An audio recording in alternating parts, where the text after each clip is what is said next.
PKK hareketi her yönüyle Sayın Öcalan'a bağlı bir harekettir. Sayın Öcalan'ın her sözü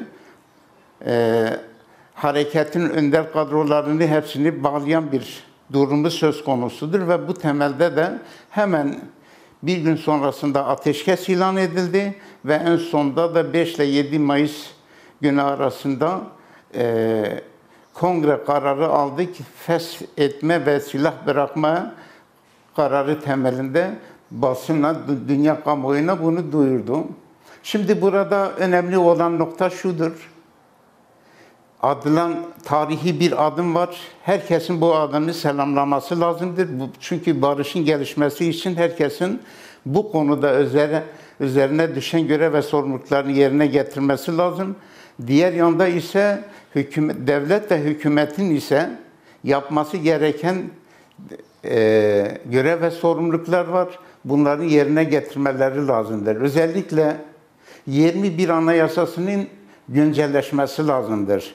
21 Anayasası'nda bu vatan Türklerin ve Kürtlerin ortak vatanıdır ve Kürtler Cumhuriyet'in aslı unsurudur diye geçer.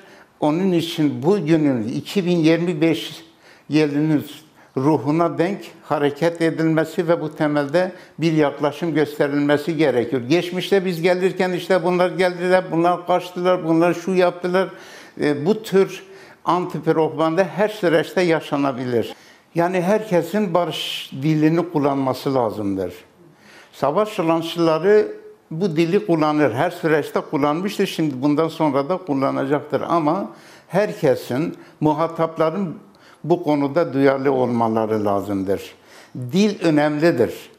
Dilin barış diline evrilmesi ve bu meseleyi kardeşlik temelinde çözümü önlerine hedef olarak konulursa inanıyorum ki süreç içerisinde bu tür olumsuzluklar da giderilir. Önemli olan barışın ruhunu yaşamak ve yaşatmaktır.